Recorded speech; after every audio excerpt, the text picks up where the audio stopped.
They called him the Gentleman of Hollywood, the man who carried himself with grace, discipline, and a calm that could silence a room.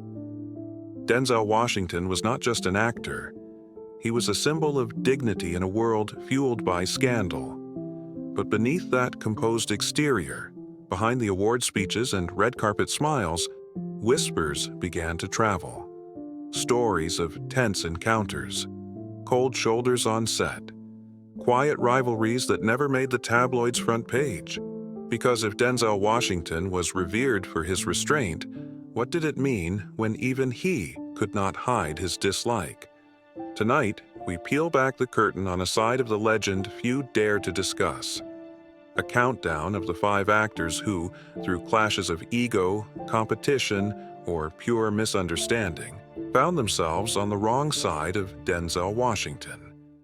And as the list descends, one question lingers.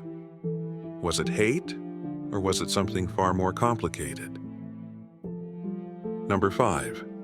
Josh Brolin. Hollywood thrives on conflict, but often the most electric tensions happen when the cameras aren't rolling. For Denzel Washington and Josh Brolin, their uneasy brush came during the making of American Gangster, 2007, Ridley Scott's sprawling crime drama that paired Washington's terrifyingly composed Frank Lucas against a host of crooked cops and rivals. Brolin, at the time, was in the midst of reinventing himself. He'd spent years on the edges of Hollywood after his early breakout in The Goonies, only to return with acclaimed turns in No Country for Old Men and American Gangster in quick succession. Sharing the screen with Denzel Washington was not only a professional milestone, it was a test. The incident itself has been recounted often enough to achieve legend. During a tense rehearsal, Brolin flubbed a line. Trying to recover, he lightly placed his hand on Washington's shoulder and asked, "What's the line?" It was an innocent gesture, the kind actors exchange 1,000 times. But Washington froze. With ice in his voice, he pushed the hand away and told Brolin in no uncertain terms never to touch him again. The room went silent. Crew members looked away. For Brolin, it was a moment of humiliation, a veteran actor being cut down by a titan. He later admitted he thought Washington truly hated him, that perhaps he'd ruined his chance to work alongside him. But in hindsight, Brolin saw it differently. Washington was in character. He wasn't merely playing Frank Lucas, he was inhabiting him. And Frank Lucas was not a man you could casually pat on the shoulder. Years later, Brolin described the exchange not as evidence of dislike, but as a baptism by fire. Washington demanded a level of intensity that forced everyone around him to sharpen their game. And though the sting of that moment never fully disappeared, Brolin confessed it made him a better actor. Still, in the mythology of Hollywood clashes, the story stuck. Fans love binaries, friendship or hatred, warmth or coldness. And the idea that Washington hated Brolin became a whisper repeated in industry corners even though reality was far murkier. Hate? Number. But Washington's rebuke revealed something essential about his temperament. He had no patience for casualness in his sacred space. And for an actor on the rise like Brolin, that lesson came dressed in the chill of rejection. Number 4. Julia Roberts. In the pantheon of 1990s Hollywood, Julia Roberts reigned supreme. She was America's sweetheart, a global box office draw, the smiling face on magazine covers from Pretty Woman to My Best Friend's Wedding. To place her alongside Denzel Washington, already hailed as one of the greatest dramatic actors of his generation, was a studio dream. In 1993, Alan J. Pakula's The Pelican Brief brought that dream to life. Roberts played a law student who uncovers a political conspiracy, and Washington, the hard-nosed journalist who helps her survive the storm. On paper, the pairing was irresistible, yet in practice, something always seemed missing. Audiences noticed it first. No sparks. For a thriller that paired two of Hollywood's most luminous stars, The lack of romantic undertones felt almost deliberate. And it was. Washington, according to multiple accounts, refused to film love scenes with Roberts. The choice stunned Hollywood insiders. To turn down intimacy with Roberts, the most bankable romantic lead of the decade, was unheard of. At the time, explanations swirled. Some speculated Washington feared backlash from black audiences, particularly black women who had championed his career. Others claimed he simply didn't trust the optics of interracial love scenes in an industry that was still uncomfortable with them. But beneath the cultural analysis, rumors of personal distance took root. Did Washington and Roberts simply not get along? Roberts, ever diplomatic, praised Washington in interviews, calling him a hero. Yet her tone was studied, polite, the kind of admiration offered from afar rather than the warmth of a genuine bond. On press tours, the two shared smiles but rarely laughter. Behind-the-scenes footage shows Washington focused, serious, while Roberts leaned on her trademark charm, which seemed to slide off his impenetrable reserve. The absence of chemistry became its own kind of scandal. Hollywood thrives on imagined romances, on co-stars who gush about each other in interviews. Instead, fans were left with two professionals who seemed determined to remain professional. And only that. Hate? Not quite. Washington wasn't known for petty animosities, but his refusal left an unspoken message. Some barriers, once drawn, do not fade. Whether it was a matter of cultural responsibility, private discomfort, or genuine frost between two of the industry's biggest stars, Roberts was one of the rare few who never managed to pierce Washington's formidable armor. Number 3. Ethan Hawke. When Training Day roared into theaters in 2001, it wasn't just another cop thriller. It was a morality play wrapped in grit and gasoline, a descent into the shadows of Los Angeles where good and evil blurred until they became indistinguishable. At the heart of it stood two men. Denzel Washington as Alonzo Harris, a wolf in a badge, and Ethan Hawke as Jake Hoyt, the rookie cop dragged into his orbit. The chemistry was undeniable on screen. Hawke's jittery idealism against Washington's swaggering menace. But what created that chemistry was not camaraderie, not trust, but something closer to fear. Hawke would later admit more than once that he believed Denzel Washington hated him. On set, Washington was relentless. He barked, improvised, broke rhythm. He pushed Hawke without warning, sometimes physically, sometimes with cutting remarks delivered in character but felt in the bone. Hawke, then in his early 30s and still carving his place in Hollywood, was rattled. He would later confess that every day on set he asked himself, "Does Denzel actually despise me? Or is this just the work?" The truth was both simpler and more complicated. Washington was building pressure, weaving reality into fiction so seamlessly that even his co-star couldn't tell the difference.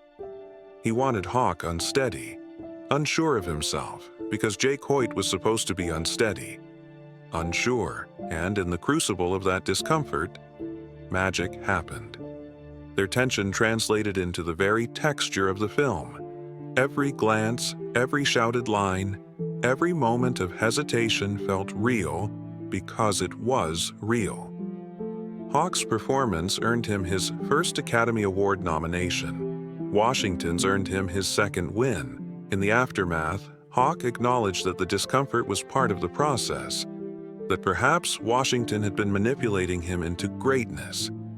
Yet even decades later, his words carried a trace of doubt, a lingering unease. Did he hate me, or did he simply use me? Hate. Not in the literal sense. Washington was too seasoned, too strategic for that.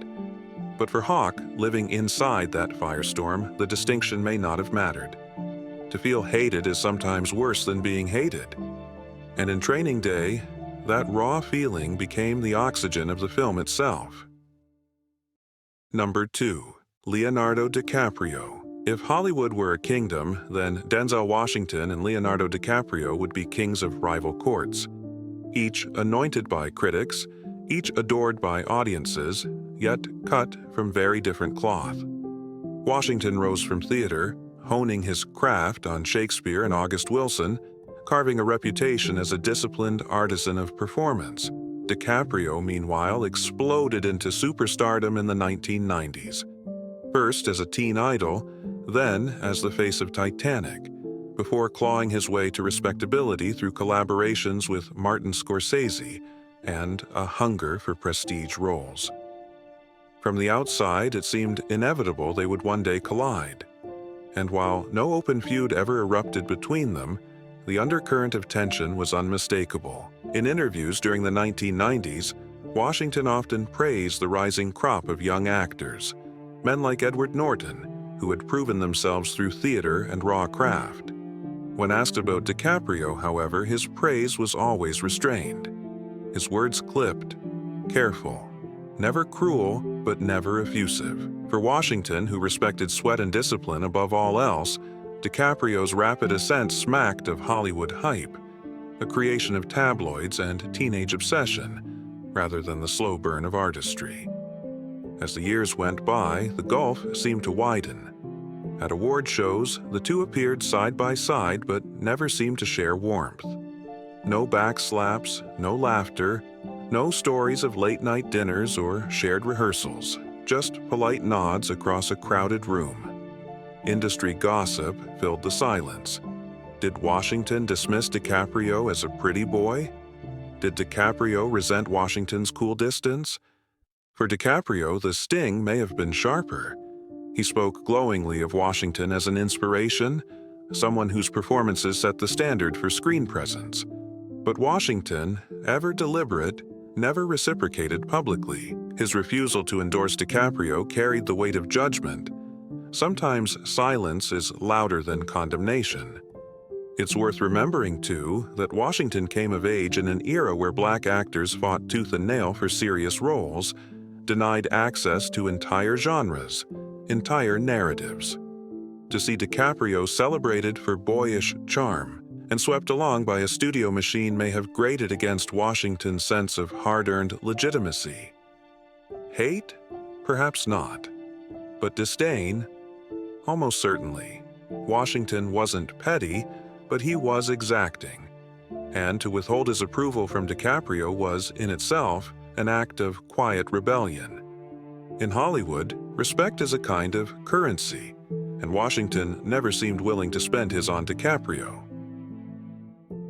Number 1. Mark Wahlberg. Some actors complement each other like instruments in harmony. Others clash like cymbals in a storm.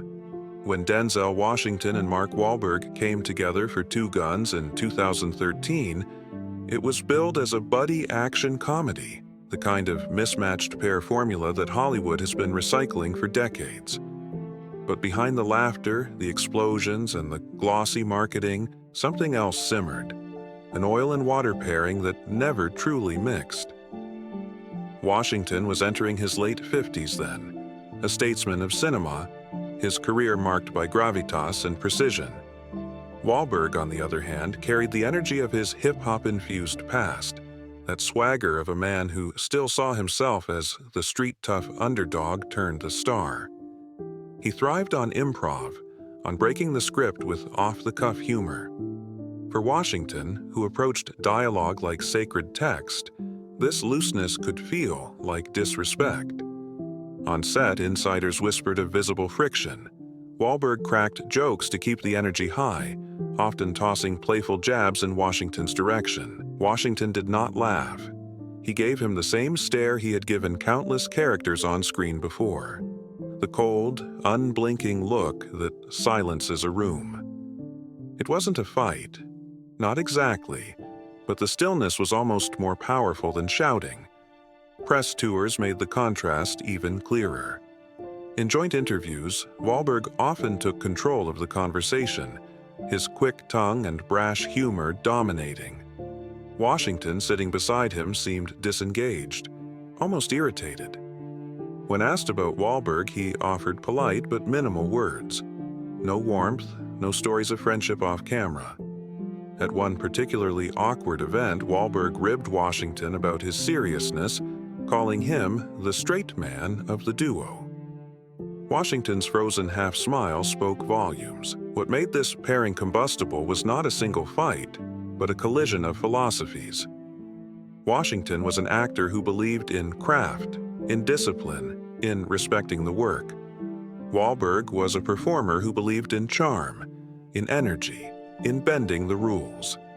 Together, they created a film that worked on the surface, but the cost was visible in the cracks of their partnership.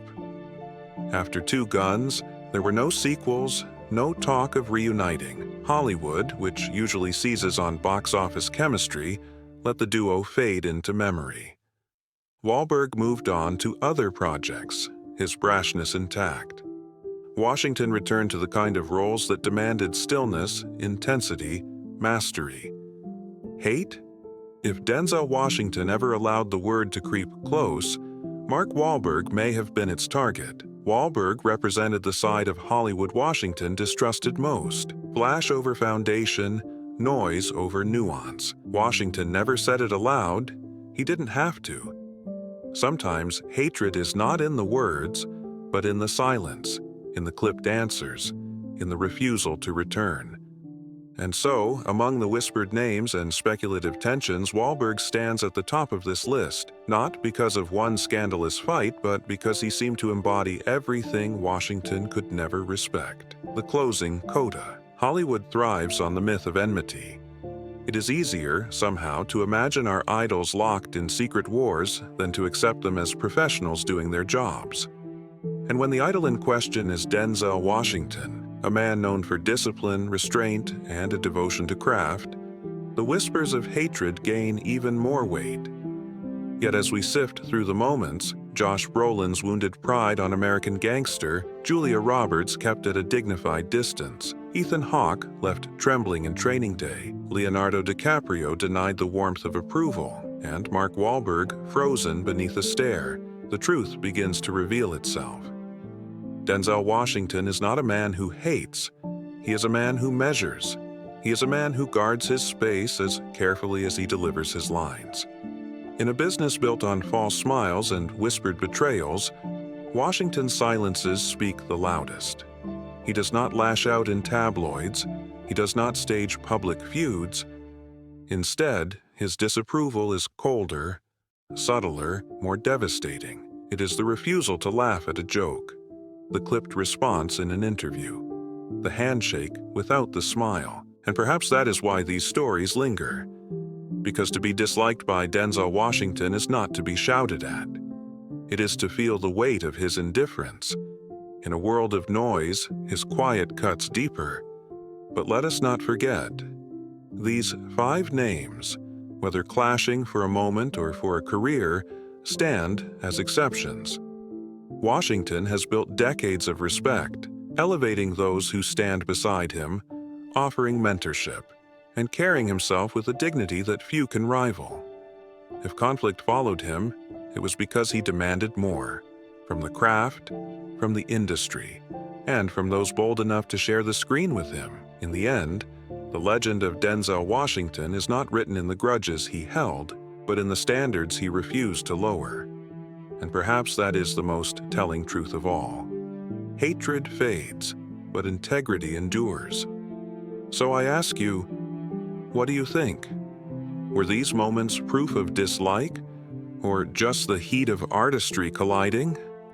Which story surprised you most? Leave your thoughts, your theories, and your own encounters with the myth of Denzel in the comments below. Because Hollywood loves its feuds, but sometimes the silence tells a story even louder than hate. If you enjoyed this video, please leave a like and comment down below as it helps support this channel. Also, consider subscribing and hitting the notification bell to get notified of our newest videos. Thanks for watching.